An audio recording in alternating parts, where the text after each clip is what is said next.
क्या देश में नियम कानून सबके लिए बराबर हैं? कोई खुद अथॉरिटी कैसे बन सकता है कि वो परमिशन बांटने लगे कि क्या बिकेगा और क्या नहीं? ये हाल है हलाल कारोबार में। आप जानकर हैरान रह जाएंगे कि कभी मीट के संदर्भ में इस्तेमाल होने वाला हलाल ठप्पा वेज आइटम, कॉस्मेटिक और दवाओं में लगा। इतना ही नहीं, बिल्डिंग को भी हलाल सर्टिफिकेट के नाम से बेचने की केरल में कोशिश हुई और हलाल सर्टिफिकेट देने वाली कोई सरकारी संस्था नहीं बल्कि धार्मिक संस्था है। सोचिए, अगर देश में इसी तरह धार्मिक संस्थाएं सर्टिफिकेट बांटने लगी तो सरकारी संस्थाओं का क्या काम? अगर हलाल कारोबार की तरह दूसरे कारोबार चलने लगे तो देश की अर्थव्यवस्था का क्या होगा? आखिर ये मनमानी कब तक चलती रहेगी? कई संगठन ये मांग कर रहे हैं कि 370, 3 तलाक जैसे सख्त फैसले लेने वाली मोदी सरकार हलाल कारोबार मामले में दखल दे, क्योंकि देश की इकोनॉमिक्स और सुरक्षा के लिए ये सही नहीं। इसी मुद्दे पर बहस को आगे बढ़ाएंगे। उससे पहले हम आपको बता दें कि इस बहस की जरूरत क्यों पड़ी। दरअसल हलाल एक अरबी का शब्द है जिसका मतलब होता है पाक, और इस शब्द से किसी को कोई दिक्कत नहीं है, क्योंकि हम भी कहते हैं नमक हलाल और नमक हराम। ये भारत के स्थापित शब्द है जिसको हम बचपन से सुनते आए हैं। लेकिन हलाल सर्टिफिकेशन के नाम पर या हलाल वेरिफिकेशन के नाम पर वेज प्रोडक्ट्स को उसमें शामिल करना और भारत में इसको थोपना, ये परंपरा 2013 से शुरू हुई। क्या सही है, क्या गलत है, इस पर बहस करेंगे। लेकिन उससे पहले देखिए हमारी आज की रिपोर्ट। विदेशों में कारोबार के लिए किसी धार्मिक संस्था को परमिट बांटने की इजाजत क्यों?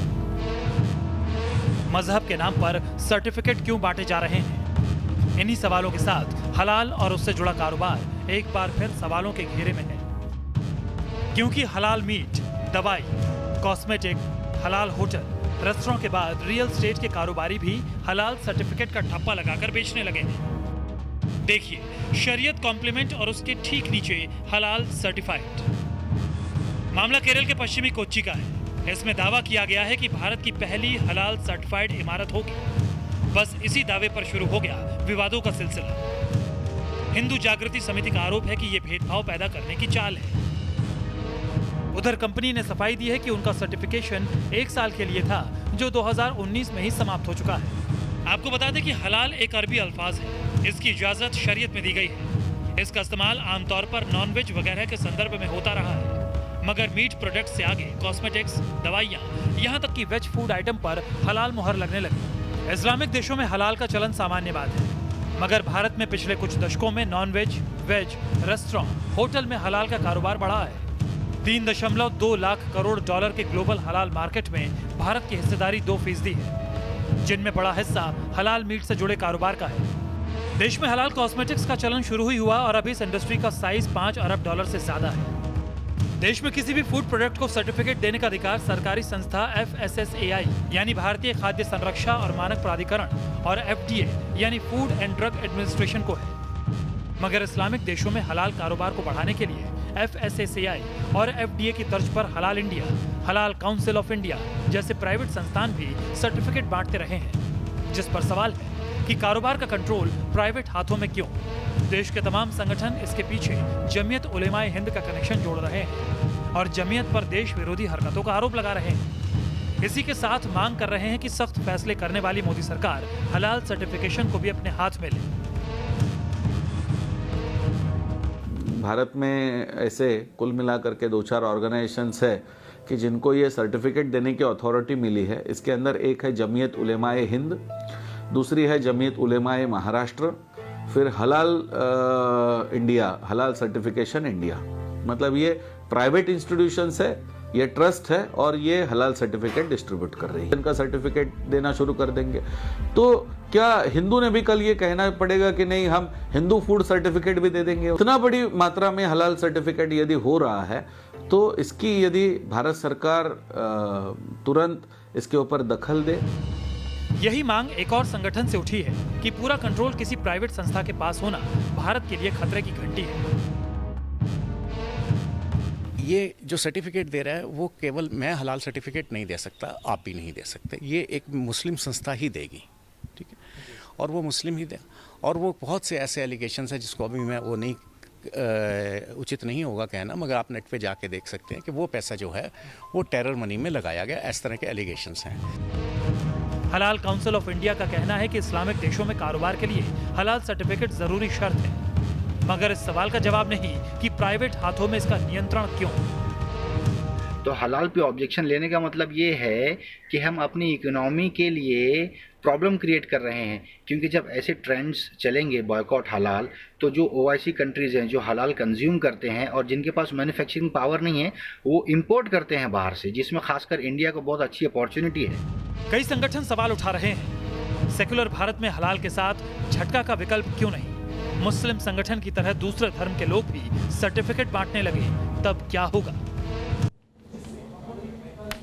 तो ये एक बड़ा विषय है। अगर आपको भारत से बाहर निर्यात करना हो तो सरकार की गाइडलाइन ये कहती है कि आपको हलाल सर्टिफिकेट लेना पड़ेगा, जिसके तहत आप लाइसेंस पाते हैं। लाइसेंस लेना हो, भारत कारोबार करे, किसी तरह की कोई दिक्कत नहीं है, लेकिन इसे मजहबी संस्थाओं के हाथ में देना क्या उचित है सेक्युलर भारत के अंदर? और सवाल कि सरकार इसका कंट्रोल अपने हाथ में क्यों नहीं लेती। इसी पर हमने योग गुरु स्वामी रामदेव से बात की है। उनका कहना है कि हलाल कारोबार का कंट्रोल सरकार के हाथों में होना चाहिए, इससे सही संदेश जाएगा। न्यूज नेशन पर स्वामी रामदेव की बड़ी और अहम बातें मैं आपको कार्यक्रम के अंत में दिखाऊंगा, लेकिन उससे पहले उन्होंने हलाल कारोबार पर क्या कहा, ये सुन लीजिए। पहली बात तो यह कि हलाल सर्टिफिकेशन का कार्य ये सरकार को अपने हाथों में लेना चाहिए। दूसरी बात, हलाल कोई प्रोडक्ट होता है तो उसमें कोई मांसाहार होता है जरूरी नहीं। उनको ये होता है कि भाई इसका मतलब वो वहां पर कोई गैर इस्लामी एक्टिविटी, अर्थात जैसे हम कोई दवाई देते हैं, हम तो गोमूत्र भी बनाते हैं जो कि मुस्लिम लोगों में नहीं बेचते हम, यद्यपि हिंदुस्तान में बेचते हैं उसको, लेकिन पतंजलि के पास हलाल सर्टिफिकेट है।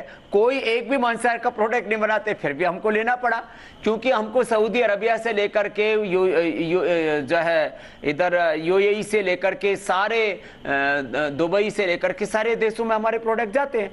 तो अब इसको सरकार को इसके ऊपर भी एक नई पॉलिसी जरूर बनानी चाहिए, मैं मानता हूं, और उसको पूरी दुनिया के साथ में एक राजनयिक प्रयास करके और उसको एक्सेप्टेंस दिलानी चाहिए। तो सबसे बड़ा सवाल कि किसी भी मजहबी संस्था के हाथ में कारोबार की स्वीकृति देने की इजाजत क्या किसी संविधान को मानने वाले देश में होना चाहिए? और यह चलन हाल ही के दिनों में शुरू हुआ है। दरअसल 2013 में हलाल समिट के नाम से मलेशिया में एक समिट हुआ और मलेशिया के उस समिट के दौरान ही ये बात निकलकर सामने आई कि हलाल सर्टिफिकेट दुनिया में कारोबार के लिए अनिवार्य होगा। पहले हलाल मीट पर होता था, लेकिन अब गरम मसाला भी हलाल होने लग गया है, मैदा भी हलाल होने लग गया है और साथ ही साथ दवाइयां भी हलाल होने लग गई हैं। सीधे चलते हैं, इसी पर बात करने के लिए एक बड़े पैनल को मैंने आमंत्रित किया है। मेरे साथ है प्रोफेसर संगीत रागी, जो कि एक पॉलिटिकल एनालिस्ट है, सिराज कुरैशी साहब एक इस्लामिक स्कॉलर है और सुप्रीम कोर्ट के एडवोकेट है, अवधेश कुमार जी सीनियर जर्नलिस्ट हैं, शादाब चौहान जी एक पॉलिटिकल एनालिस्ट है, पीस पार्टी से जुड़े हुए हैं, एहतेशाम हस्मी साहब पॉलिटिकल एक्टिविस्ट हैं और सुप्रीम कोर्ट के एडवोकेट है। मेरे साथ मौलाना अली कादरी साहब हैं, ये चेयरमैन है सीरत उन नबी एकेडमी के, हैदराबाद से मेरे साथ जुड़े हुए हैं कादरी साहब। मैं सबसे पहले चलूंगा अवधेश कुमार जी के पास। अवधेश कुमार जी, ये क्या है? बैकडोर से हलाल कारोबार की एंट्री होती है और एकाएक भारत में जितनी भी मल्टीनेशनल संस्थाएं हैं वो सर्टिफिकेट देने लगती है कि भाई हम तो हलाल ही बेचेंगे।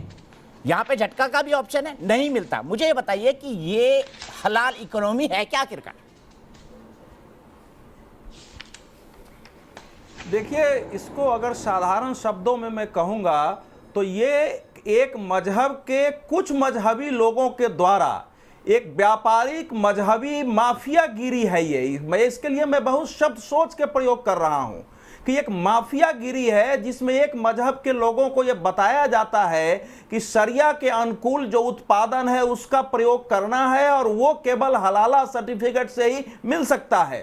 पहले केवल खाद्य तक था, आपने स्वयं बताया। मेरे पास जो 18 से 20 जनवरी 2020 को हलाला इंडिया इंटरनेशनल हलाल एक्सपो हुआ था, उसकी पूरी लिस्ट मेरे पास है।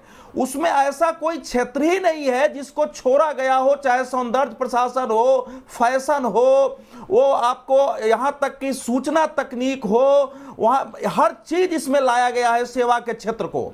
अब इसमें जो मैं समझ पा रहा हूं, जो आप कह रहे थे, देखिए, अंतर्राष्ट्रीय हलाल एक्रेडिशन मंच के महासचिव है मोहम्मद सालेह बद्री। उनका एक बयान है, करोड़ों मुसलमानों की आबादी होने के नाते भारत निश्चित रूप से एक ऐसा देश है जिसके साथ हम काम करने के लिए तत्पर हैं, क्योंकि हम IHF को मजबूत करने का प्रयास कर रहे हैं। वैश्विक हलाल उद्योग को एकजुट करने और व्यापार बाधाओं को तोड़ने के लिए हमारे मिशन द्वारा प्रेरित IHF अपने हलाल बुनियादी ढांचे को मजबूत करने में भारत का समर्थन हासिल करने के लिए तैयार है। अब ये एक दुनिया भर में, ये भारत में सीमित नहीं है, ये दुनिया भर में ऐसी स्थिति पैदा की गई है कि जिसको नहीं चाहिए वो भी हलाल सर्टिफिकेट के लिए जाता है। हमारे यहाँ होटल्स ने लिए हैं, अभी मैं पढ़ रहा था हलाल इंडिया का, उन्होंने कहा 40,000 हमने सर्टिफिकेट दिए हैं, 1400 हमारे क्लाइंट्स हैं। जो जमाते उलमाए हिंद है उसका हलाल ट्रस्ट है जो सर्टिफिकेट देती है, 20,000 रुपया एक कंपनी को सर्टिफिकेट देने का है, 500 रुपया प्रति उत्पाद का है, हर साल का 15,000 रुपया उसको रिन्यूअल फी है, और इसके अलावा वो जीएसटी और अकाउंटिंग की फी लेते हैं। तो जैसे इस्लाम धर्म में 4 कर माने गए हैं टैक्स, जजिया, जकात, खिराज और खम्स। ये अप्रत्यक्ष तरीके से जजिया और जकात लेने का एक कुप्रयास है। अगर हिंदू सामान खरीदते हैं तो वो उसमें जजिया दे रहे हैं, मुसलमान खरीदते हैं तो वो जकात दे रहे हैं। और दुनिया और भारत में मुसलमानों को कट्टरपंथ बनाने का एक अत्यंत ही कुत्सित प्रयास है व्यापार के नाम पर कि केवल हलाल सर्टिफाइड ही खरीदो। और अंतिम बात जो आप कह रहे थे स्वामी रामदेव जी कि सरकार को अपने हाथ में लेना चाहिए, शिकागो में 2018 में हलाल एक्सपो हुआ था, उसमें दुनिया भर के मुसलमान के बिजनेस मॉडल सब आए थे। उन्होंने कहा कि 6.7 खरब डॉलर की हमारी 2020 तक हलाल की व्यापार हो जाएगा, और दुनिया को इसको स्वीकार करना। मेरा कहना है कि हलाला की अनुमति ही क्यों होनी चाहिए? जब WTO है, इंटरनेशनल लेवल पर इंटरनेशनल स्टैंडर्ड का सर्टिफिकेट है, देश में ISI का सर्टिफिकेट है, तो भारत को तो यह प्रयास होना चाहिए कि दुनिया में हलाला सर्टिफिकेट को पूरी तरह बंद किया जाए, क्योंकि यह मजहब का तिजारत के रूप में इस्तेमाल है। ठीक है, एहतेशाम हाशमी साहब, आप क्या कहेंगे? आपको नहीं लगता कि ये बैकडोर से कट्टरपंथ की एंट्री कराई जा रही है सेक्युलर इंडिया में? 2010 या 2013 से पहले कहीं हलाल सर्टिफिकेट नहीं था, क्यों जरूरत हो गई सेक्युलर इंडिया में हलाल सर्टिफिकेट की?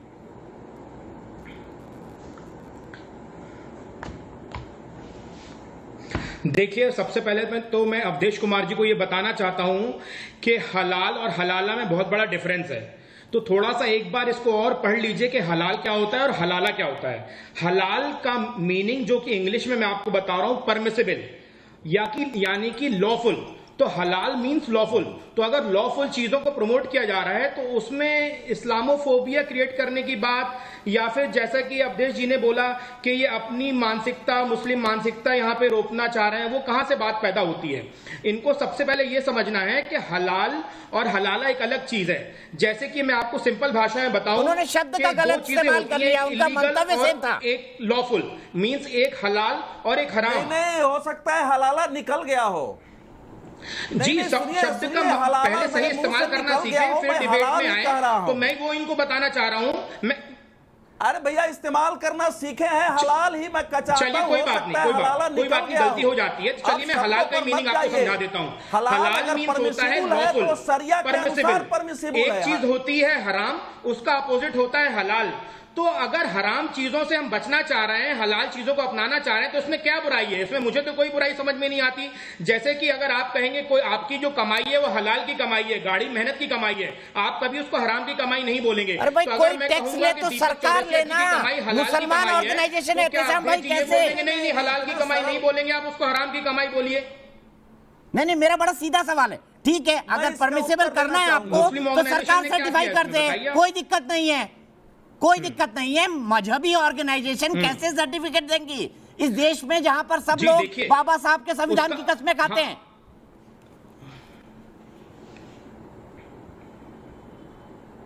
बिल्कुल बिल्कुल। देखिए, बाबा साहब के संविधान की कसमें खाते हैं, लेकिन हमारे हिंदुस्तान के संविधान के हिसाब से जो रिलीजियस ऑर्गेनाइजेशन है उनको भी अपने रूल्स बनाने का अधिकार है। गवर्नमेंट ऑफ इंडिया के पास पूरी कानून बनाने का अधिकार नहीं है, टैक्स लेने का अधिकार नहीं है। माफ कीजिएगा, कानून बनाने और टैक्स लेने का अधिकार नहीं है। अधिकार मिल गया है। सर हाशमी साहब, हाशमी भाई, अवधेश जी एक मिनट, मैं संगीत रागी जी के पास जाऊं। मैं सिर्फ एक पॉइंट रखना चाहता हूं, यहाँ पे मैं डिबेट को खोलूंगा। मैं एहतेशाम भाई ये कह रहा हूं कि टैक्स लेने का अधिकार नहीं है मजहबी संस्था को किसी एक सर्टिफिकेशन के आधार पर तिजारत करने के लिए, व्यापार करने के लिए। मैं एक उत्तर तो दे दूं। दीपक जी, दो पंक्ति में उत्तर देना टैक्स चाहता बिल्कुल हूं। नहीं लिया मैं गया आपके है। पास आ रहा हूं, जैसे कि आ रहा हूं। समाज मंदिर शादी करवाता है और फीस लेता है, तो वो उनकी अपनी फीस है, वो कोई टैक्स नहीं है। सर तो निकाह पे religious जो कोई institution मौलवी है, फीस उनको लेता है, अपनी मुझे कोई फीस लेने का ऑब्जेक्शन नहीं अधिकार है। निकाह पे अगर कोई मौलवी फीस लेता है, मुझे कोई ऑब्जेक्शन नहीं है। शादी पे पंडित फीस ले रहा है, मंदिर फीस बिल्कुल ले रहा है, लेते हैं, कोई निकाह पे ऑब्जेक्शन नहीं है। मौलवी धार्मिक कार्य है, पर ये व्यापार है। संगीत रागी जी। दीपक जी, सबसे पहले तो हाशमी जी ने कहा वो गलत परिभाषा दिया उन्होंने। परमिसिबल ही सिर्फ नहीं है, उन्होंने आगे की बात छोड़ दी। Permissible but if that is according to the tenets of Islam, यानी कि इस्लाम की मान्यताओं के अनुसार है तभी परमिसिबल है, अन्यथा वो परमिसिबल नहीं है। दूसरी बात, ये वर्ल्ड इस्लामाइजेशन, इस्लामिक नहीं, ये वर्ल्ड इस्लामाइजेशन मूवमेंट का एक हिस्सा है। इसको बहुत गौर से देखिए। इस पर 2006 में डेविड जे जॉनसन ने एक पुस्तक लिखी, इस्लामिक इकोनॉमिक्स एंड फाइनल जिहाद। ये इस्लामिक जिहाद का एक रूपांतरण है, एक रूप है।